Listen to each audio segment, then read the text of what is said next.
पति पत्नी का संबंध केवल साथ रहने का नाम नहीं, बल्कि विश्वास की डोर से बंधा पवित्र रिश्ता होता है।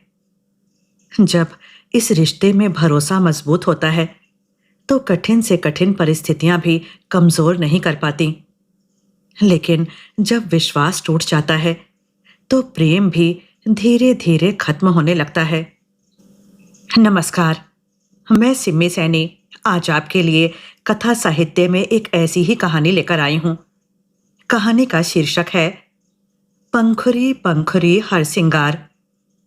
और इस खूबसूरत कहानी को लिखा है हिंदी साहित्य जगत की जानी मानी कथाकार आभा श्रीवास्तव जी ने।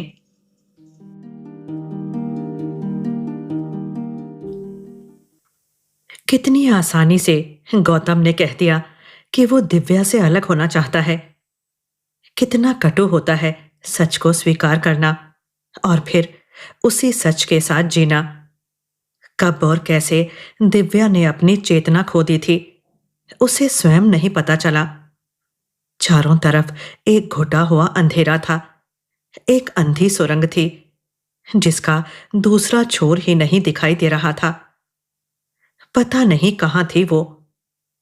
मम्मी जी की हल्की हल्की आवाज, उनका स्नेहिल स्पर्श, कुछ फुसफुसाहटें, बाह में एक सुई की चुभन, फिर एक गहरी नींद और नींद में अतीत।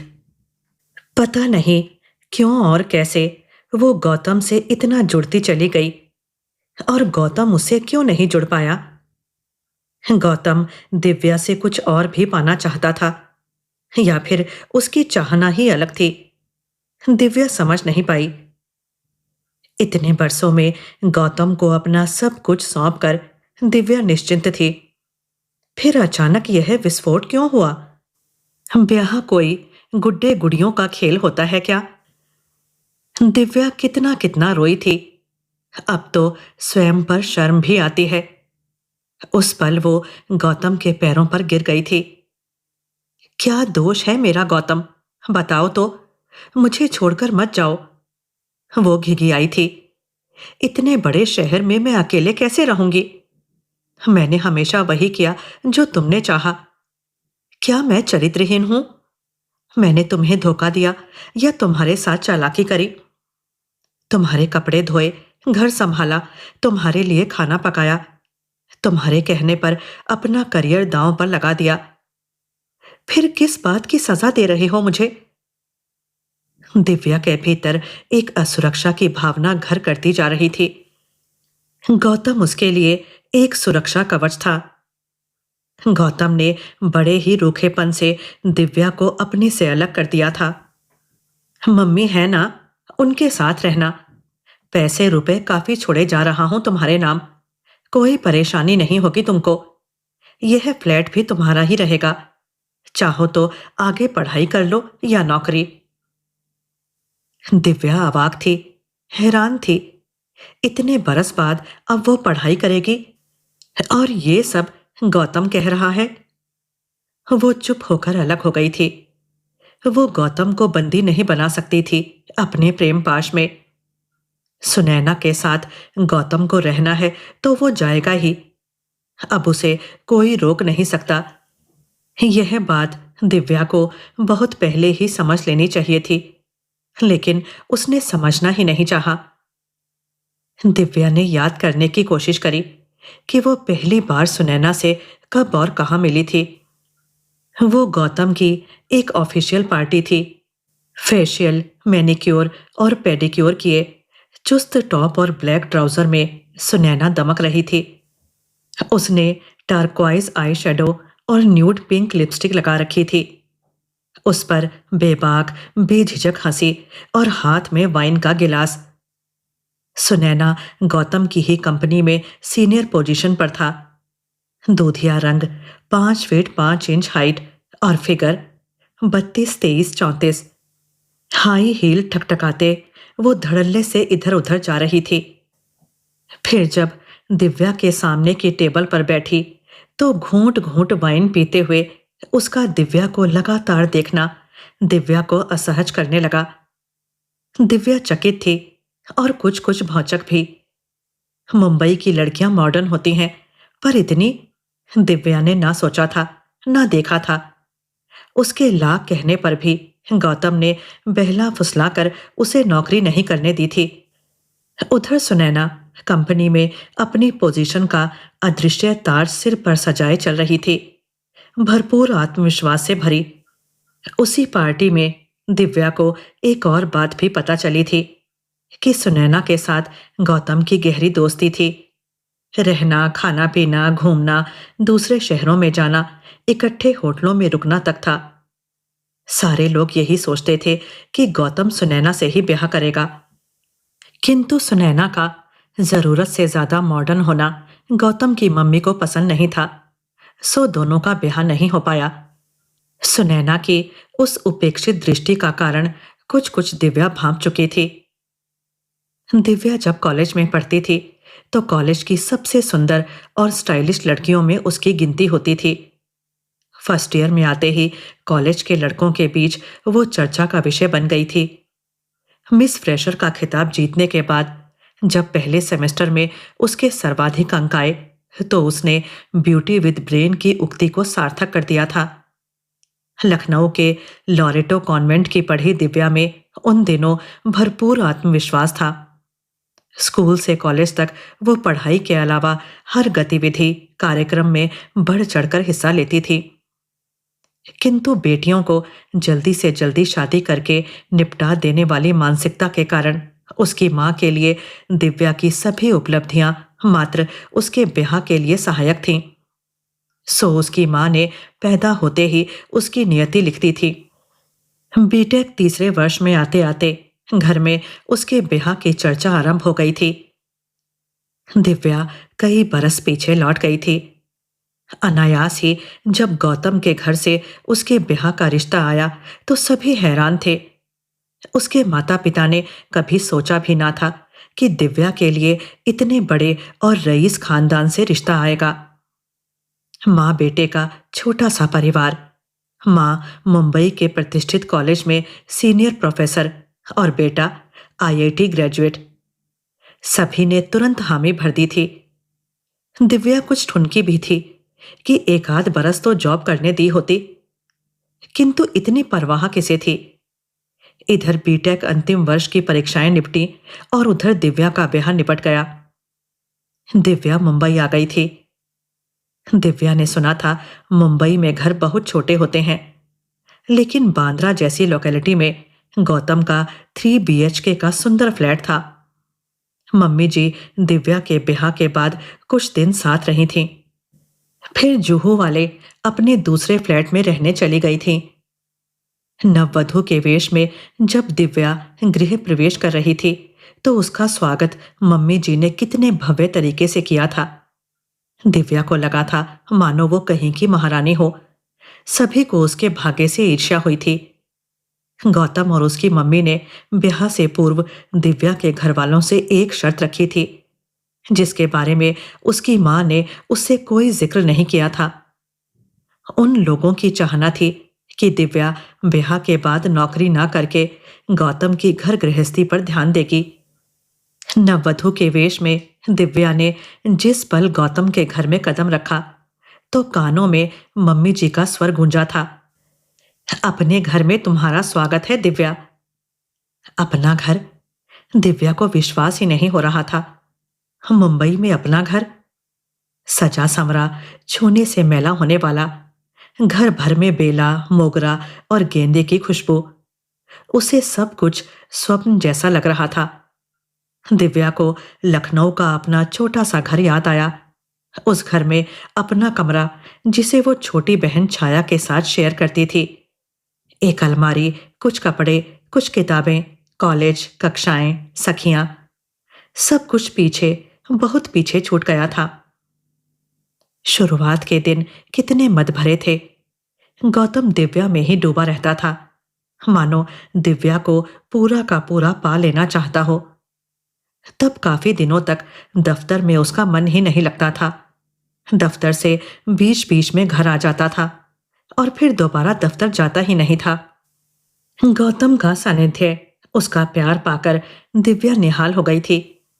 गौतम भी चाहता था कि दिव्या की दुनिया बस उसकी बाहों तक सिमट कर रहे।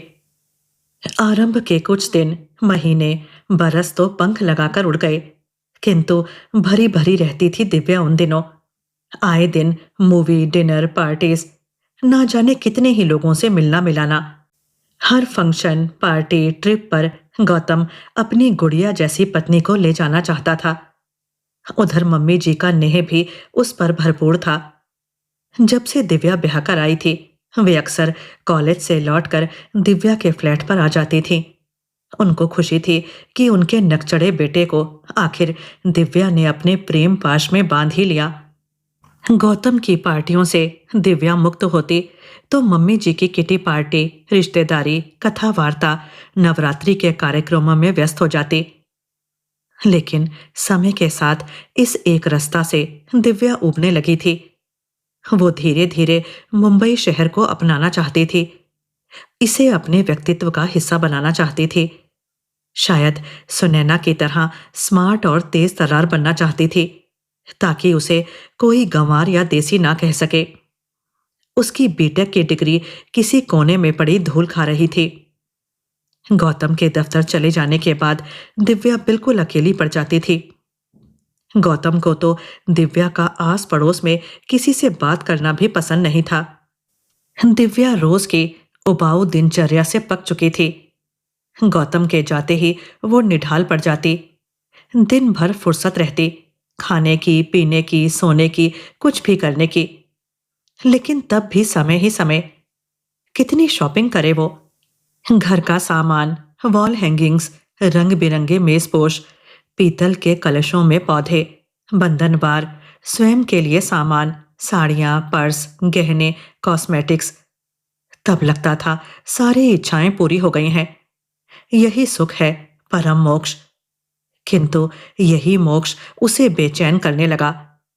कितना कितना अकेलापन। कभी दिव्या फेसबुक देखती, पुरानी सहेलियों को फोन लगाती। अदिति एमबीए कर रही, पीहू रिसर्च की तैयारी में लगी थी। दीप्ति मल्टीनेशनल कंपनी में नौकरी कर रही थी। गीतिका सिविल सर्विसेज की तैयारी में व्यस्त। सभी अपने करियर, अपनी पहचान बनाने में जुटे। एक दिव्या ही ब्याह करके घर बैठ गई। उसे अम्मा पर क्रोध भी आता। कई बार उसने इंटरनेट साइट्स के लिए काम भी किया, पर बात तो वहीं की वहीं रह गई। बात पैसों की नहीं थी, बात थी समय काटने की, घर से कुछ देर बाहर निकलने की। कभी दिव्या पढ़ती, कुछ घर समेटती, सोती, घर का काम करती, फ्रिज से मक्खन रोटी निकालकर खाती, खिड़की से झांक कर मौसम का मुआयना करती। कभी सोचती वजन बढ़ गया है, चेहरे पर पिंपल आ गए, खाली रहने की झकें। प्रेस करती तो चादर तौलिए तक प्रेस कर डालती। 4 बजे के आसपास रात का खाना बनाने की सुध आती। रात का खाना बना चुकने के बाद खुद के बनने संवरने की बारी। कितने कपड़े। कभी डोरिया तांत की साड़ी निकालती, कभी पीली शिफॉन, फिर हल्के गहने, फिर उबटन का लेप लगाती, बेसन संतरे के छिलकों का पाउडर मलाई के साथ, मैसूर संदल से नहाकर, महकता बॉडी लोशन लगाकर, हल्का मेकअप करके गौतम के आने से आधा घंटा पहले तैयार होकर सिटिंग रूम में बैठ जाती। सोचती गौतम आकर उसे घुमाने ले जाएगा, लेकिन गौतम दफ्तर से आकर सो जाता। शायद गौतम भी अब ऊब रहा था। अब आए दिन झगड़े होने लगे थे। दिव्या ने कार चलाना सीख लिया था, लेकिन गौतम ने अकेले ड्राइव करने की परमिशन नहीं दी थी। दिव्या की हिम्मत ही टूट गई थी। उसे लगता कि वो एक स्त्री नहीं, मात्र एक कठपुतली है, जिसकी डोर गौतम ने संभाल रखी है। उठ तो उठ, बैठ तो बैठ। उन दोनों के बीच आए दिन की बहसबाजी, संबंधों की एक रास्ता। दिव्या अपने ही कटु शब्दों और व्यंग बाणों से आहत हो जाती। गौतम के लिए दुखी होती, रो पड़ती। गौतम या तो पीने बैठ जाता या दंदनाता हुआ बाहर चला जाता, बिना कुछ बताए। उस दिन दिव्या ने जानबूझकर सब्जी जला दी थी। गौतम के चिड़चिड़ करने पर उकताकर बोली थी, क्यों ना हम खाना बनाने के लिए बाई रख लें। फिर सारा दिन तुम क्या करोगी? वो बौखलाया था। मैंने इंजीनियरिंग की डिग्री ली है, नौकरी क्यों नहीं कर सकती? दिव्या तेज आवाज में बोली। इस बार गौतम उसे पुचकारते हुए बोला, दिव्या, ये सपना देखना तो तुम छोड़ ही दो। मैं इतना कमा लेता हूं कि अपना परिवार और पत्नी संभाल सकूं। तुम हमारे घर की आम औरतों की तरह घर संभालो। ये मुंबई है, लखनऊ नहीं। यहाँ नौकरी के लिए पर्सनैलिटी चाहिए। यहाँ के लोग थके हुए लोगों पर दांव नहीं लगाते। लेकिन मम्मी जी भी तो जॉब करती हैं। दिव्या पिनपिनाई थी। वो कितनी पढ़ी लिखी हैं, पता भी है? गौतम ने ताना दिया। तुम्हारे जैसे बीटेक मारे मारे फिरते हैं। फिर मम्मी ने तो पापा के नहीं रहने के बाद जॉब करी। समय काटना था उनको, कोई शौक थोड़ी था। तुम तो बाहर जाकर बेवकूफ बन जाओगी दिव्या। कल को परिवार बढ़ेगा तो तुम्हारा समय आराम से कट जाएगा। क्या नहीं है तुम्हारे पास? किस बात की मनाही है? दिव्या ने मन ही मन आगे जोड़ा। बस घर से बाहर जाकर कुछ मत करना, यही तुम्हारी नियति है। और इस तरह दिव्या का घर से बाहर जाकर नौकरी करने का स्वप्न पैदा होने से पूर्व ही भ्रूण हत्या को प्राप्त हो गया। दिव्या समझ गई थी कि गौतम पढ़ा लिखा होने के बावजूद भी हर दर्जे का दकियानूसी है और बीवी के मामले में काफी पजेसिव। वो हैरान थी कि इतना पढ़ा लिखा आदमी भी अनपढ़ों की सी भाषा बोल रहा है। दिव्या के होंठ व्यंग से टेढ़े हो गए। बच्चों के नाम से तो गौतम हमेशा चिढ़ जाता है, फिर परिवार बढ़ाने की बात कहाँ से आ गई? उस रात भी दिव्या देर तक छत देखती रही। नींद नहीं आई, जबकि गौतम के खर्राटे गूंज रहे थे। वो जान गई थी कि अगर उसे अपनी शादी बचानी है तो उसे घर के पिंजरे की मैना बनकर ही बाकी जीवन काटना होगा। बरस दर बरस धीरे धीरे दिव्या गौतम को भी जान रही थी। गौतम के लिए सेक्स एक अनिवार्य आवश्यकता थी। उसे दिव्या हमेशा बिस्तर पर उपलब्ध चाहिए थी। उसका मानना था कि जिस तरह पेट की क्षुधा शांत करना आवश्यक है, उसी तरह शरीर की भूख को शांत करना भी जरूरी है, अन्यथा इंसान बीमार हो सकता है। ब्याह के आरंभ में दिव्या इसी को प्यार समझती थी, किंतु बाद में उसे महसूस हुआ कि गौतम को मात्र स्त्री देह से ही प्यार है, चाहे वो किसी की भी क्यों ना हो। दिव्या गिनगिना उठी थी। गौतम को दूसरी स्त्रियों से संबंध बनाने में कोई परहेज नहीं था, शर्म नहीं थी। इसी कारण लड़कियों से उसकी दोस्ती बहुत जल्दी हो जाती थी। लेकिन ब्याह के मामले में उसके बड़े नखरे थे। मम्मी जी ने स्वयं ही बताया था। धन्य भाग थे हमारे जो बेटू को दिव्या पसंद आ गई। मैं तो निहाल हो गई कि इसे कोई लड़की तो भली लगी। उस दिन मम्मी जी के घर पर नवरात्रि का कोई आयोजन था। उनकी इच्छा थी कि दिव्या नई बहू की तरह गुड़िया सी सजे। फिर अभी उम्र ही क्या थी दिव्या की। दिव्या ने लाल बनारसी पहनी थी, कानों में जड़ाऊ झुमके और गले में भारी मंगलसूत्र। इत्तेफाक से बिना किसी सूचना के तभी तभी गौतम ऑफिस टूर से वापस लौटा था, बुरी तरह थका हुआ। आते ही पीने बैठ गया। दिव्या जल्दी से फ्रिज से खाने के लिए कुछ निकाल कर ले आई। गौतम पता नहीं क्यों झुंझलाया हुआ सा था। अभी कहाँ जा रही हो? वो मम्मी जी के घर आज फंक्शन है, बुलाया है। ड्राइवर आता ही होगा। दिव्या सहमी सहमी सी हकलाते हुए बोली। तुमसे कितनी बार कहा है कि कभी घर भी बैठ जाया करो, हमेशा हर जगह जाने को सज धज कर तैयार हो जाती हो। अकल धेले भर की भी नहीं है। किस तरह की भाषा बोल रहा था गौतम? दिव्या रुआंसी हो गई थी, पर गौतम ने ध्यान नहीं दिया। लैपटॉप खोलकर बैठ गया। ड्राइवर आ चुका था। दिव्या तैयार खड़ी थी, कुछ कुछ असमंजस में, जाऊं या नहीं, कुछ ऊहापोह में, उलझन में। गौतम ने त्योरियां चढ़ाकर देखा। अब जाओ भी, रुकी क्यों हो? दिव्या आंसू रोकते हुए बाहर निकल गई। उसे अगर पता होता कि गौतम आने वाला है तो वो मम्मी जी से मना कर देती। गौतम ने मोबाइल होते हुए भी मैसेज या एक कॉल करने की जरूरत नहीं समझी। पता था दिव्या घर पर ही मिलेगी। उसके पंख कहाँ जो वो उड़ेगी।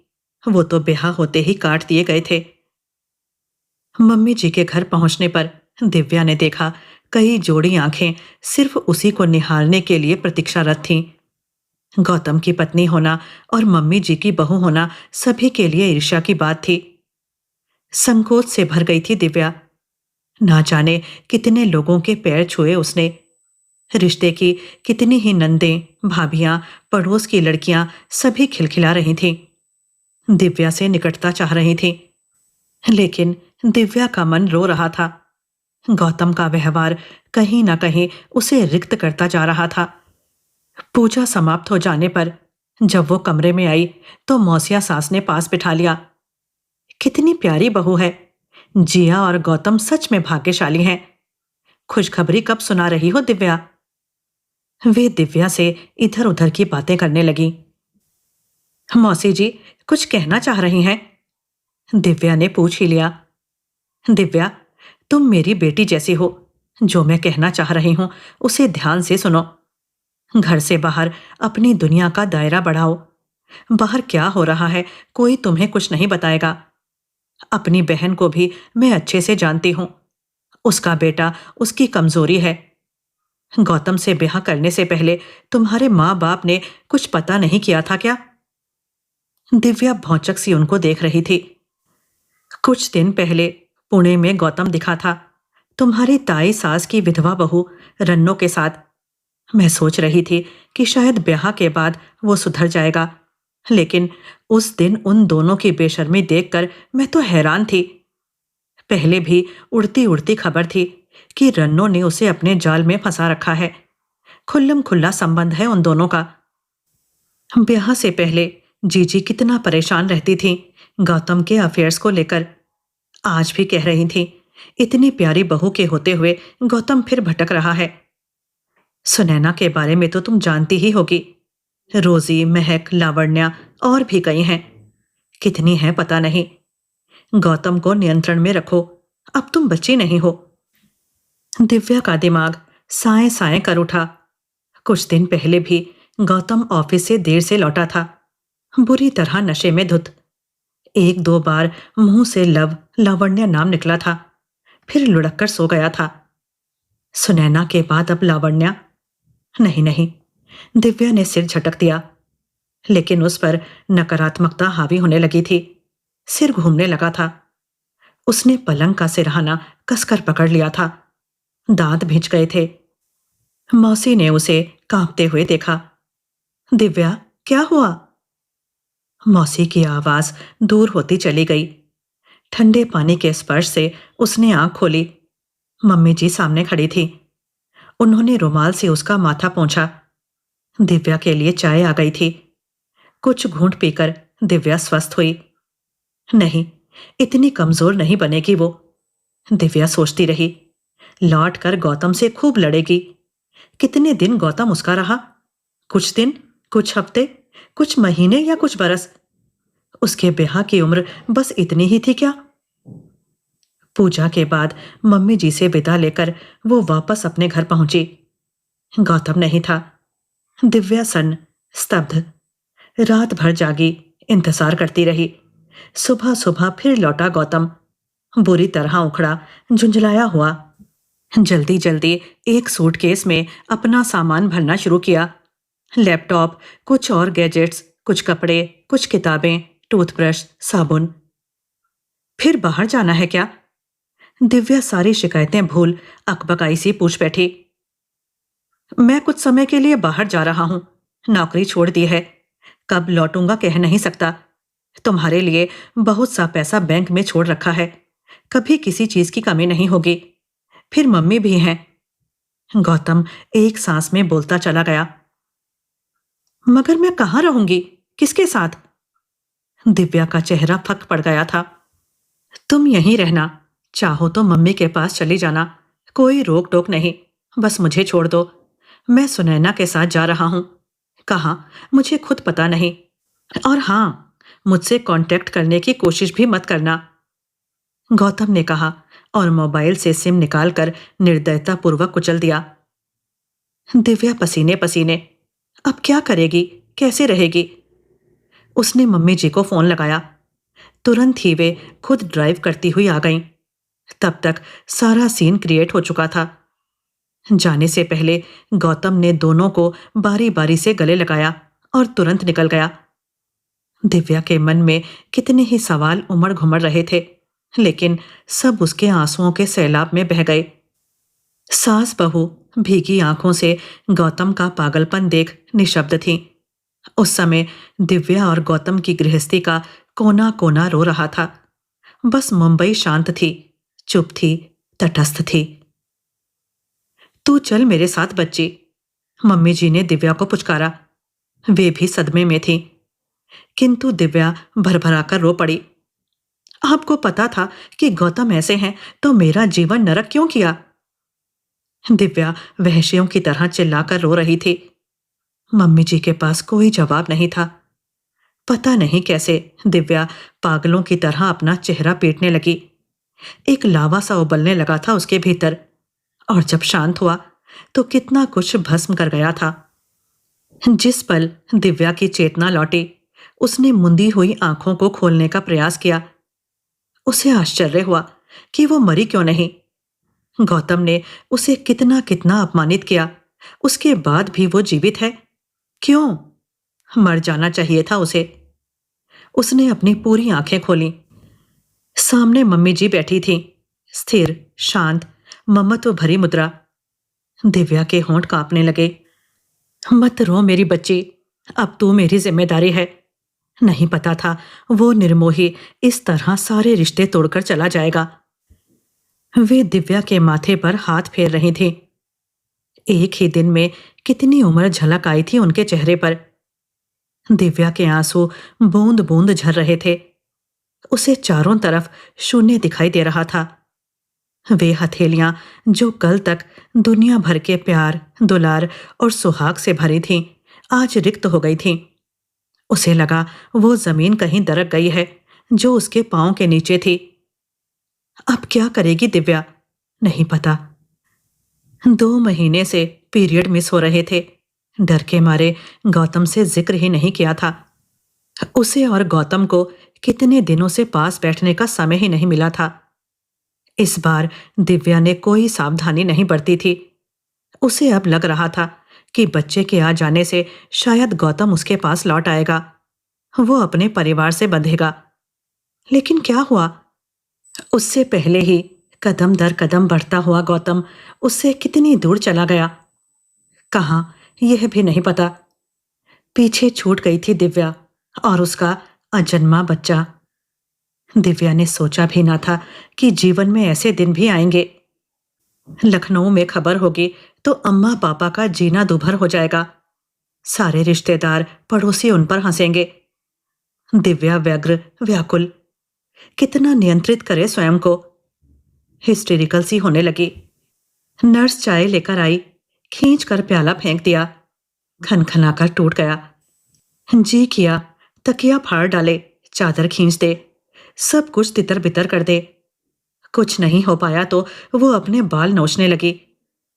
तभी एक और इंजेक्शन, फिर गहरी नींद। लेकिन जागते ही एक अवसाद उसे घेर लेता। गौतम की यादें, वही वही बातें, वही वही जीवन। क्या करे दिव्या, कैसे मन लगाए? गर्भ में पल रही एक नन्ही सी जान। जितनी देर इंजेक्शन का असर रहता, दिव्या सोई रहती। मम्मी जी रात दिन साए की तरह उसके साथ रहती। कॉलेज से छुट्टी ले ली थी उन्होंने। उस दिन काउंटर से दवाइयां लेकर लौटी तो दिव्या फटी आंखों से दीवार ताक रही थी। अपने हाथों की उंगलियां बुरी तरह मरोड़ रही थी। दिव्या, दिव्या, मम्मी जी ने पुकारा। दिव्या की आंखों में पहचान का कोई चिन्ह नहीं था। गौतम कहाँ है? कहाँ भेज दिया तुम लोगों ने उसे? वो भर्राई आवाज में बोली। मम्मी जी अवाक, चुप, स्तब्ध। तुरंत ही नर्स को बुलाया। आनन फानन सीनियर डॉक्टर भी आ गए। लेकिन तब तक दिव्या पता नहीं कैसे स्वयं ही सामान्य हो गई थी। कुछ कुछ खिसियाई सी। बुजुर्ग डॉक्टर ने अनुभवी दृष्टि से दिव्या को देखा, रक्तचाप लिया, फिर मम्मी जी को किनारे ले गए। मैडम, जो भी हादसा हुआ है इनके साथ, उसका असर शरीर से अधिक इनके दिमाग पर हुआ है। इससे पहले कि इनका केस और अधिक बिगड़े, आप किसी अच्छे मनोचिकित्सक से इनका इलाज कराइए। मेंटल थेरेपी के भी सेशंस होते हैं। कुछ सेशंस में ही ये ठीक हो जाएंगी। ऐसी हालत में इन्हें ज्यादा दवाइयां देना भी ठीक नहीं होगा। बेहतर होगा आप इन्हें घर ले जाइए। मेरे एक मित्र मानसिक अस्पताल में डॉक्टर हैं। उनसे मैं आपकी बात करा दूंगा। वे घर पर आकर ही कुछ सेशंस देंगे। आपकी बेटी नॉर्मल हो जाएगी। वृद्ध डॉक्टर का चेहरा अनुभव की झुर्रियों से भर गया था। मम्मी जी दिव्या की इस असामान्यता को पराजित करने का दृढ़ संकल्प ले चुकी थीं। वे दिव्या को अपने घर लेती आई थीं। गौतम के इस तरह चले जाने से दिव्या कितनी विचलित हो गई थी, वे समझ रही थीं। उन्होंने दिव्या को छाती से लगा लिया। किसी तरह दोनों जिंदगियों को बचाना होगा। गौतम की निशानी सुरक्षित रखनी है उन्हें। दिव्या के लिए मेंटल हॉस्पिटल से डॉक्टर चेरियन आने लगे। रोज 1.5 से 2 घंटे का सेशन। दिव्या से अच्छी अच्छी बातें करी जाती। दिव्या अपने प्लस पॉइंट लिखती है। मैं सुंदर हूं, काफी सुंदर। मैं इंटेलिजेंट हूं क्योंकि बचपन से हर क्लास में अव्वल आती रही हूं। मौका मिलता तो मैं भी अपनी पहचान बना सकती थी। मैं बहुत अच्छी पत्नी रही। ये गौतम का दुर्भाग्य था कि उसने मेरी कदर नहीं करी।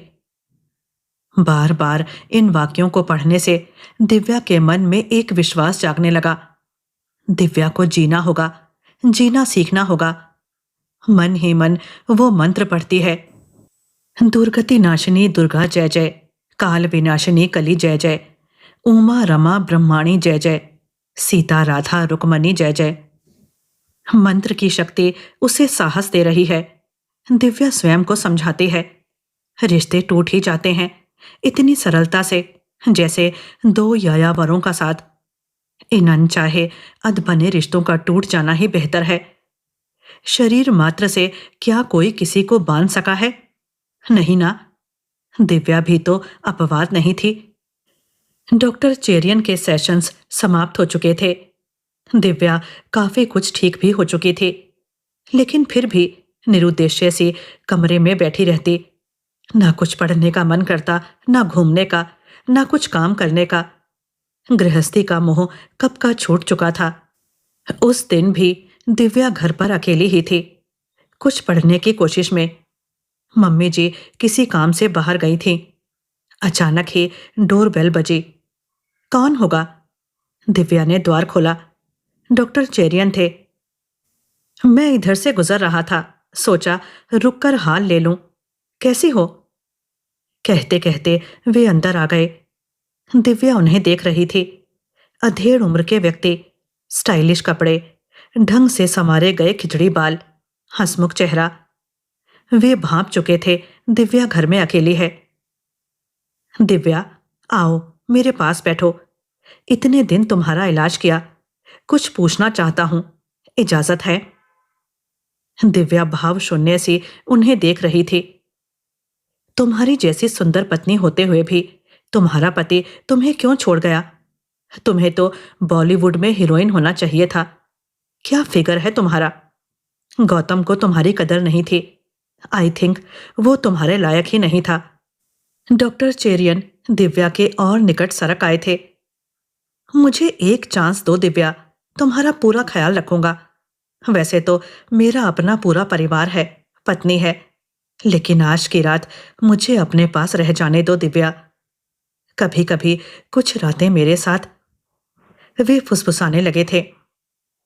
दिव्या उनका यह रूप देखकर हक्की बक्की रह गई। सोफे के एक तरफ सरकते हुए उसने साइड टेबल पर रखा हुआ तांबे का भारी कैंडल स्टैंड उठा लिया था। उसे गदा की तरह हवा में उठाकर वो चेरियन को चुनौती सी देती हुई फुफकार उठी। डॉक्टर, तुम्हारे इलाज से मैं ठीक हो गई, उसके लिए थैंक्स, लेकिन कभी भी पागलपन के दौरे पड़ सकते हैं मुझे। इस समय अगर मैं तुम्हारा मर्डर भी कर दूं तो पुलिस मुझे पागल समझकर छोड़ देगी। अपनी सोचो, बच गए तो कितनी बदनामी, और मर गए तो बीवी बच्चों की सोचो। बेहतरी इसी में है कि बिना पीछे देखे यहां से दफा हो जाओ। चेरियन ने दिव्या के इस चंडी रूप की कल्पना भी नहीं करी थी। मैं जा रहा हूं, मगर भविष्य में कभी भी मेरी जरूरत पड़े तो तुम्हें मेरा पता मालूम ही है। दिव्या कैंडल स्टैंड घुमाकर वार करती, उससे पहले ही चेरियन घर से बाहर निकल गया। इस हादसे की उम्मीद नहीं थी दिव्या को। वो सोफे पर निढाल सी गिर पड़ी। शरीर अभी भी कांप रहा था। शाम का अंधेरा घिर आया था। दिव्या में इतनी हिम्मत भी नहीं बची थी कि उठकर घर की लाइट्स जला दे। जब डोरबेल दोबारा बजी तो दिव्या एक बारगी कांप गई। वो शैतान दोबारा तो नहीं आ गया? इतनी ही देर में डुप्लीकेट चाबी से दरवाजा खोलकर मम्मी जी अंदर आ गई। दिव्या को इस तरह बैठे देखा तो घबरा गई। क्या बात है दिव्या? डॉक्टर चेरियन आए थे। क्यों? ट्रीटमेंट तो पूरा हो गया, फीस भी पूरी दे दी, फिर किस लिए? मम्मी जी का स्वर सतर्क हो गया था। दिव्या उनके गले लगकर फूट फूट कर रो पड़ी। उन्होंने महसूस किया कि दिव्या के हाथ पैर ठंडे पड़े हुए हैं। पलक झपकते ही वो सारा मामला समझ गईं। इस दुनिया में अकेली युवा स्त्री का जीना कितना कठिन होता है, उनसे बेहतर और कौन जान सकता था। रो मत दिव्या, रोने से तुम्हारी समस्या नहीं सुलझने वाली। उन्होंने दिव्या को संभाल लिया था। आदिकाल से पुरुष ने स्त्री को भोग्य ही समझा है। हम तुम भी अपवाद नहीं है। अगर जीना है तो दुनिया से लड़ना ही पड़ेगा। गौतम कितना जिद्दी है मुझे पता है। वो नहीं लौटेगा। झूठे भ्रम मत पालो। तुम गौतम से पूरे 10 बरस छोटी थीं, एकदम बच्ची थीं जब ब्याह कर आई थीं। मुझे इस गलती के लिए क्षमा करना दिव्या। गौतम बेटा है मेरा, लेकिन है तो पुरुष। स्त्री रूप का, उसकी देह का रूप पिपासु पुरुष। उसके मन की था ना मैं पा सकी ना तुम। क्या फर्क रहा तुम में और मुझ में? मेरा पति समय से पहले दुनिया छोड़ गया और तुम्हारा पति तुम्हें जीते जी ही छोड़ गया। मेरा दुख तुम्हारे दुख से बड़ा है। मैंने तो पति भी खोया है और बेटा भी, लेकिन मैंने जीवन से हार नहीं मानी, उसका सामना किया। वे दिव्या के लिए कॉफी बना लाई थीं। गौतम के लिए क्या अपनी पूरी जिंदगी दांव पर लगा दोगी दिव्या? मैं एक औरत होने के नाते तुमसे बात कर रही हूं। गौतम के पापा जब नहीं रहे, मेरी उम्र तुम्हारे आसपास की ही थी। पति के ना रहने पर युवा औरत सभी को सहज सुलभ लगने लगती है। रिश्ते के जेठ, देवर, नंदोई सभी की गिद्ध दृष्टि मुझ पर थी। केवल भोगना चाहते थे सब मुझे। कभी कभी तो ऐसा भी लगता था कि मेरी सास जी भी अपने पति को लेकर मुझसे सशंकित रहती थीं। इंश्योरेंस का पैसा सभी हड़पना चाहते थे। अगर मैं जरा सी भी ढील देती तो मेरा अस्तित्व ही समाप्त हो जाता, मेरा इस्तेमाल करके फेंक दिया जाता। मेरे नन्हे गौतम को सास ससुर ने अपने पास ले लिया था। मेरे पति की अंतिम क्रिया, बरसी, सारे संस्कार नन्हे गौतम से करवाए गए। वो बच्चा लगता था जैसे समय से पहले ही बड़ा हो गया था। मैं कर ही क्या सकती थी? वो समय बहुत कठिन था। नहीं समझ में आता था क्या करूंगी, किसके मुंह में जिंदा रहूंगी। पैसा बहुत था पर सामने कोई लक्ष्य नहीं था। लगता था ऐसे ही निरुद्देश्य जीवन बीत जाएगा। ब्याह से पहले एमए तक पढ़ाई करी थी, लेकिन लगता था सब भूल चुकी हूं। पता नहीं कैसे एक दिन बैंक में मेरी मुलाकात अपनी प्रोफेसर डॉक्टर वर्मा से हुई। वही उस दिन मेरी तारणहार बनी। उन्होंने ही घर आकर मेरे सास ससुर को मुझे पीएचडी में नामांकन करने के लिए कहा। मेरा भाग्य था कि उन लोगों ने गौतम का मुंह देखकर ही सही मुझे आगे पढ़ने की इजाजत दे दी। तब मैंने पीएचडी पूरी की और कॉलेज में पढ़ाना शुरू किया। बाहर की दुनिया देखी, जानी समझी और गौतम को इस लायक बनाया। दिव्या, तुम्हें भी अपने बच्चे के लिए जीना होगा, अपने पैरों पर खड़ा होना पड़ेगा। जीवन एक जगह ठहरता नहीं, ठहर गया तो गंदा नाला बन जाएगा। लकीर पीटते हुए जीवन नहीं बीतता। कोई व्रत, तप, पूजा पाठ गौतम को वापस नहीं ला सकता। तुम्हारी दृढ़ इच्छा शक्ति ही तुम्हारे जीवन का संबल बनेगी। मगर मैं क्या करूंगी मम्मी जी? आप नौकरी करती हैं, इसलिए ऐसा कह रही हैं। फिर ये आने वाला बच्चा? दिव्या हैरान परेशान घबराई थी। हाँ, वो नर्वस थी। दिव्या, तुम कब तक अपने सारे अस्तित्व को गौतम नाम की खूंटी पर टांगे रहोगी? तुम्हें आगे बढ़ना होगा, आर्थिक रूप से मजबूत होना होगा। इस बच्चे का भाग्य विधाता नहीं, तुम लिखोगी। मैं दोषी हूं तुम्हारी, प्रायश्चित भी मैं ही करूंगी। उनकी आंखें भर आई थीं। मम्मी जी जूझ रही थीं, गौतम के बिछोह से, दिव्या की नकारात्मकता से, उसके अवसाद से, घर के सन्नाटे से। वे ईश्वर से पूछना चाहती थीं कि अभी इस जीवन में उनकी कितनी और परीक्षाएं बाकी हैं। जब गौतम था, वो उनका अभिमान था, लोग जलते थे उनसे। बिना बाप के बेटे को इतना काबिल बनाया था उन्होंने।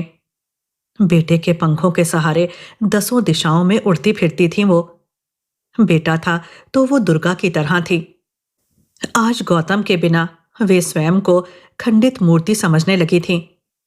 लेकिन नहीं, जीवन समर में अभी और जूझना था उनको, दिव्या के लिए, उसके बच्चे के लिए। उधर दिव्या को लगता गौतम के जाने से उसके जीवन में महाप्रलय के बाद का सन्नाटा घिर आया था। कोई हलचल नहीं।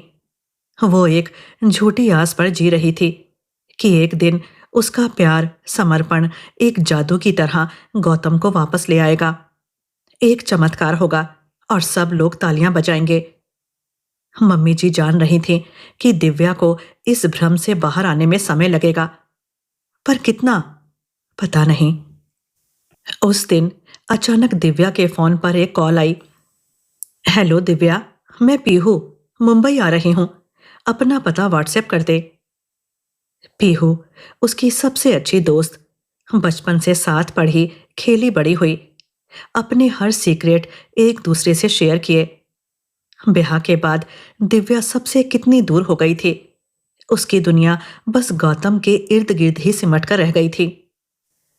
अगले दिन पीहू मए सामान के दिव्या के घर हाजिर थी। दिव्या को लगा था पीहू बदल गई होगी, मगर नहीं, पीहू जरा भी नहीं बदली थी, वैसी ही मोहक, मासूम, सौम्य। तू यहां कैसे पीहू? यहां इंजीनियरिंग कॉलेज में असिस्टेंट प्रोफेसर बनकर आई हूं, बधाई नहीं देगी? पीहू हल्के से हंसी। और हाँ, मौसी बनने के लिए भी तो बधाई दे मुझे। उसने प्यार से दिव्या का पेट सहलाया। दिव्या बहुत दिनों के बाद सामान्य रूप से हंस पड़ी। हाँ, पीहू जरा भी नहीं बदली थी, बस ऐसा ही कुछ था जिससे उसका बाहर भीतर सभी कुछ दमक रहा था। एक अति का आत्मविश्वास। दिव्या का मन हुआ कि वो दुनिया से ही भाग जाए।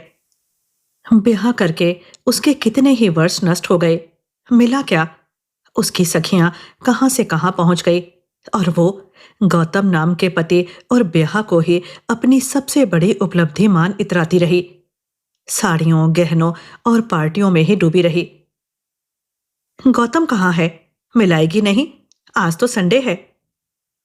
पीहू, गौतम ने मुझे छोड़ दिया है, वो किसी और के साथ रहने चला गया है, दिव्या ने अटकते हुए बताया।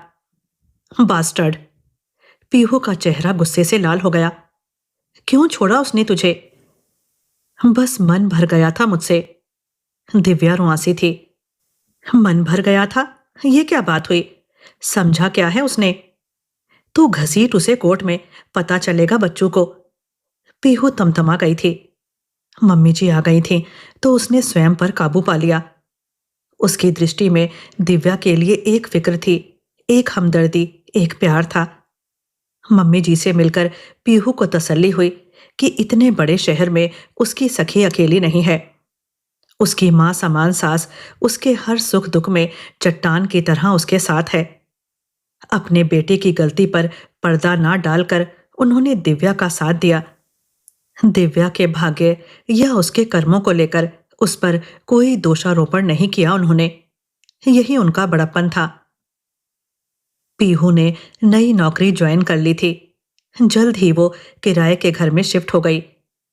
उस दिन दिव्या से मिलने आई तो दिव्या चुपचाप अकेली उदास बैठी थी। क्या सोचती रहती है दिव्या? पता नहीं गौतम वापस लौटेंगे भी या नहीं। लगता है उनके साथ मेरा सब कुछ चला गया। उम्मीद रख दिव्या, विश्वास नहीं। आगे तो बढ़ना ही होगा गौतम को भूलकर। काफी कुछ बदलना होगा तुझे।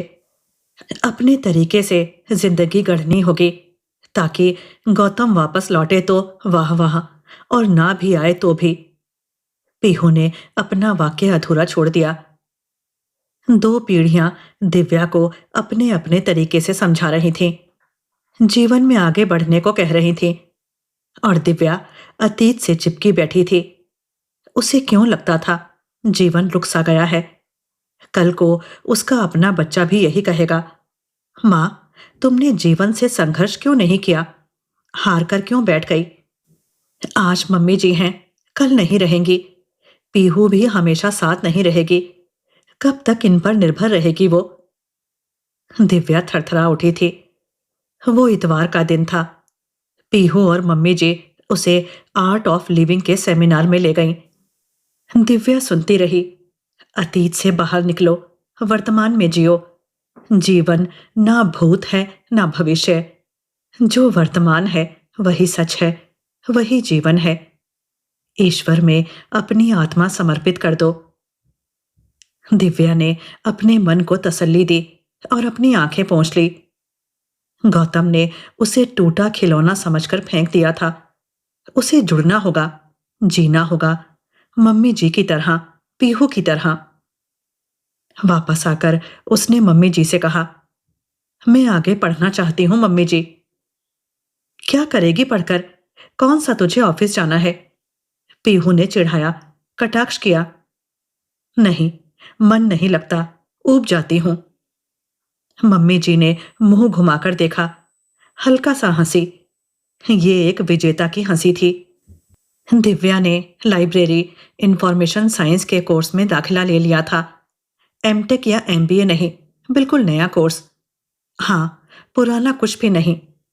एक केंचुल थी जो उतार फेंकनी थी। हिम्मत थी दिव्या की, जो इतनी विकट शारीरिक और मानसिक परिस्थिति के होते हुए भी उसने कॉलेज जाना आरंभ किया।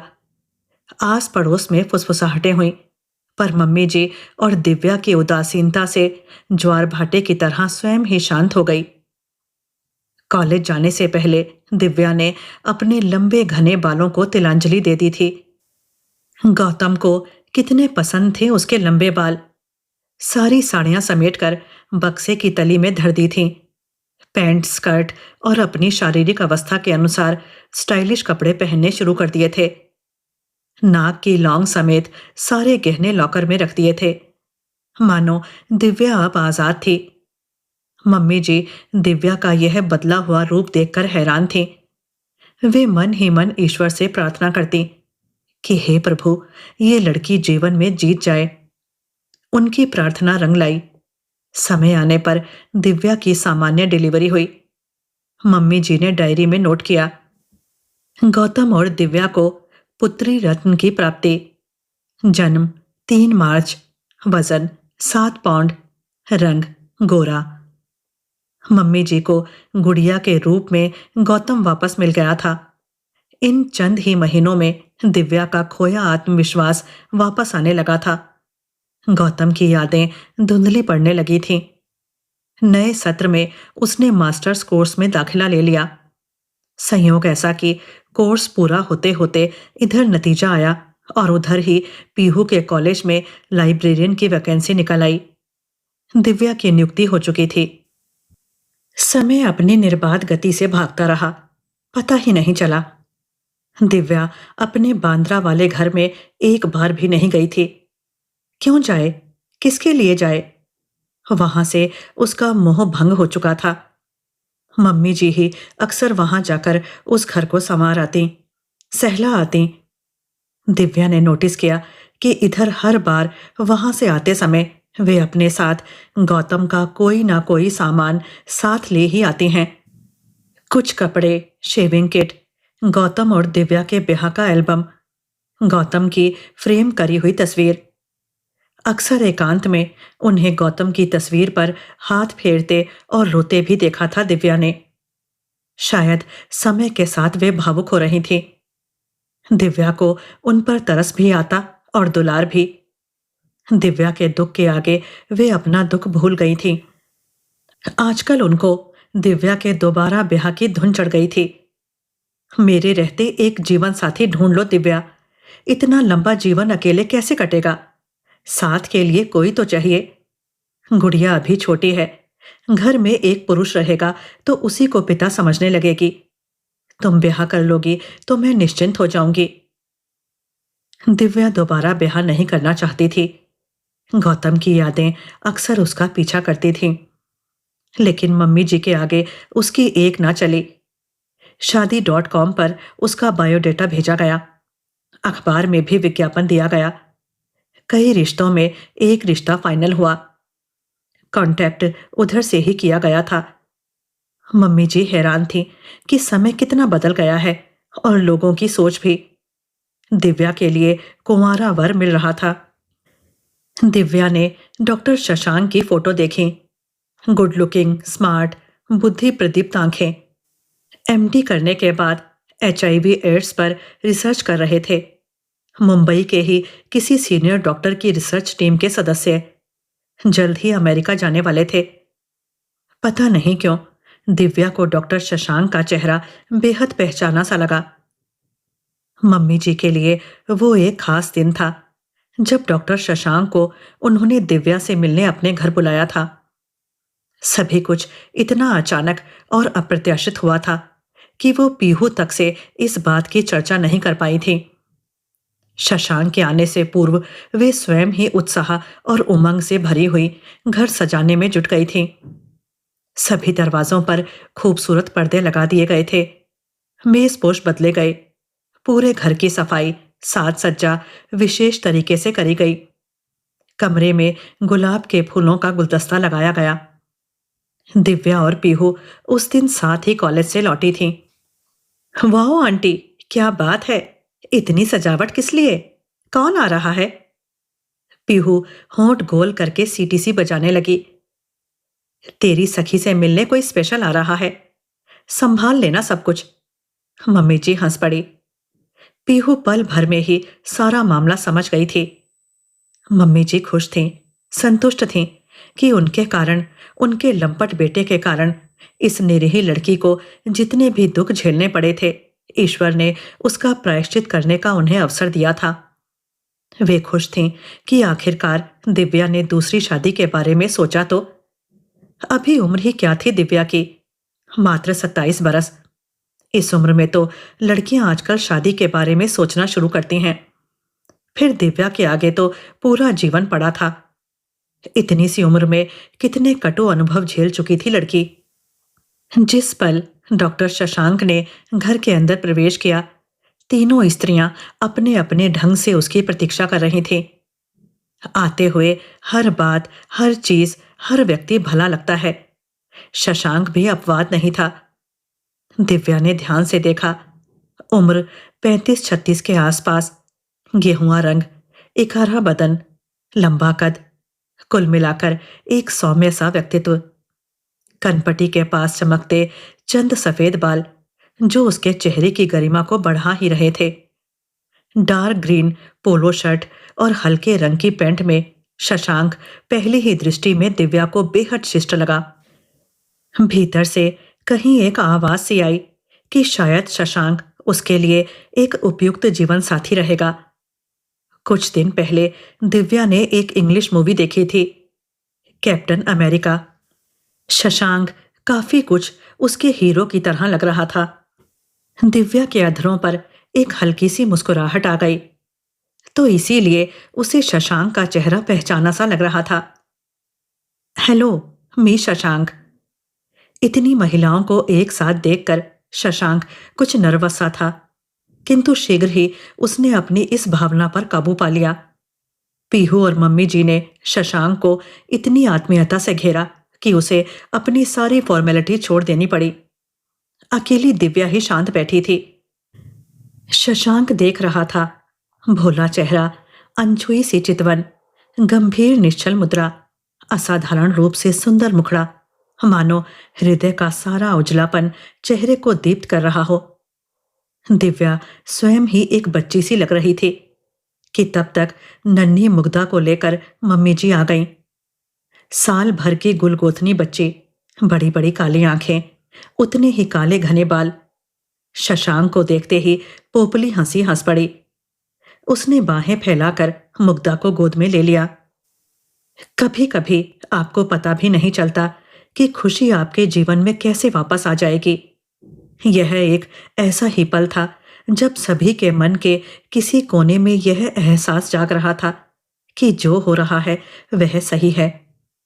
मम्मी जी शशांक को अपलक देख रही थीं, मुग्धा को गोद में उठाए हुए, उससे खेलते हुए, बातें करते हुए। वो क्या उसमें गौतम की छवि देख रही थीं? वे शशांक से इस तरह बतिया रही थीं जैसे मानो कब से उसे जानती हों। पीहू एक अच्छे मित्र की तरह शशांक से मिली, कोई दिखावा नहीं, बस उतनी ही सहज रही जिससे दिव्या और शशांक कंफर्टेबल रहें। छिटपुट घरेलू बातें चलती रही। शशांक के पिता नहीं थे, 3 एक बरस पहले मां भी नहीं रही। उन्होंने कितना चाहा कि समय रहते शशांक का ब्याह हो जाए। अच्छे अच्छे रिश्ते भी आए, लेकिन कोई पसंद की लड़की ही नहीं मिली। मां के चले जाने के बाद उसने विवाह का विचार ही छोड़ दिया था। फिर पढ़ाई के सिलसिले में विदेश चला गया। इसी तरह बरस दर बरस विवाह की आयु निकलती चली गई। पिछले कुछ दिनों से जब जीवन में बहुत एकाकीपन लगने लगा, तब वो विवाह को लेकर गंभीर हुआ और शादी की वेबसाइट पर जाकर दिव्या को कांटेक्ट किया। मम्मी जी शशांक की इस साफगोई से बेहद प्रभावित हुईं। शशांक को बहुत दिनों बाद ऐसा पारिवारिक माहौल मिला था। वापस लौटकर शशांक बड़ी देर तक दिव्या और उसके परिवार के विषय में सोचता रहा। दिव्या से मिलने के बाद उसका स्त्री विहीन मन बार बार उससे मिलने की कामना कर रहा था। दिव्या ने उसके बंधे हुए जीवन में एक हिलोर सी उत्पन्न कर दी थी। 2 दिन बाद ही उसके कदम स्वतः एक बार फिर दिव्या के घर की तरफ मुड़ गए थे। ओह, आप आइए, दिव्या ने द्वार खोलते ही कहा। वो स्वयं नहीं जान पाई कि शशांक को देखकर उसके स्वर में इतनी प्रसन्नता कहां से आ गई। उस पल शशांक को वो बेहद प्रिय लगी। आप कॉलेज नहीं गई? अंदर आते हुए शशांक ने पूछा। बस निकलने ही वाली थी। दिव्या की समझ नहीं आ रहा था कि वो शशांक से क्या बात करे। अरे शशांक, कब आए? इतनी ही देर में मम्मी जी ने आकर उसे उबार लिया। जी बस अभी ही। सही टाइम पर आए तुम। दिव्या को कॉलेज छोड़ते हुए जाना। मम्मी जी मुस्कुरा रही थी। दिव्या को एक पुलक भरी सिहरन महसूस हुई। यह दिव्या और शशांक के परिचय का दूसरा सोपान था। शशांक लगातार जल्दी जल्दी कई बार आता रहा। आने के कई बहाने थे, कभी मुग्धा के लिए, कभी दिव्या के लिए, कभी घर के बने खाने के लिए। मम्मी जी उसके मन की थाह समझ रही थी। शशांक के शिष्ट व्यवहार ने उनका मन मोह लिया था। तभी जब शशांक ने दिव्या को अपने साथ बाहर ले जाने की अनुमति चाही, तो उन्होंने सहर्ष ही हामी भर दी। उस शाम शशांक दिव्या को डिनर डेट पर ले गया। वो एक बेहद सुंदर बसंत की शाम थी। बहुत दिनों के बाद दिव्या इस तरह घर से बाहर निकली थी। इतने दिनों में घर से कॉलेज, कॉलेज से घर, बस उसका जीवन इतने तक ही सिमट कर रह गया था। उसके मित्रों की संख्या भी इन्हीं गिनी ही थी। दरअसल दिव्या ने किसी को अपने निकट आने ही नहीं दिया था। आज उसे लगा कि वो बरसों बाद बाहर की दुनिया देख रही है। शशांक ने दिव्या के लिए कार का गेट खोला और उसका हाथ थामकर बेहद शालीनता के साथ उसे कार से उतारा, मानो वो कोई कांच की गुड़िया हो। वो उसे एक छोटे से सुंदर एकांत रेस्तरां में ले गया। उनकी टेबल एक किनारे थी, भीड़ से अलग। छोटी लालटेन का प्रकाश टेबल पर रखी चीजों पर पड़ रहा था। दिव्या को शशांक की आंखों में अपना प्रतिबिंब दिखाई दे रहा था। शशांक को देखते हुए, उससे बातें करते हुए दिव्या को भला लग रहा था। उसे लग रहा था शशांक के साथ उसका कोई बहुत पुराना नाता है। रेस्तरां से निकलकर वे दोनों उस अंधेरी गहराती रात में देर तक सागर तट पर टहलते रहे। दिव्या ने मोरपंखी रंग की लंबी स्लीवलेस कुर्ती और डेनिम जीन्स पहन रखी थी। चेहरा सदा की तरह निराभरण, निरलंकृत, अधरों पर रंगहीन लिपस्टिक, जिससे मात्र हल्की सी चमक आ जाए। दरअसल गौतम के चले जाने के बाद श्रृंगार से उसका जी ही उचट गया था।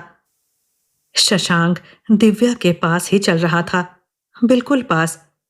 चलते चलते अनायास ही उसने दिव्या की हथेली थाम ली। दिव्या कांप गई। उसे बार बार गौतम की याद आई। शशांक और दिव्या के बीच एक खामोशी पसर गई थी। दिव्या को डर था कि कहीं भावावेग के कारण वो रो ना पड़े। शशांक स्पर्श के इन मादक पलों को कुछ बोलकर बाधित नहीं करना चाहता था।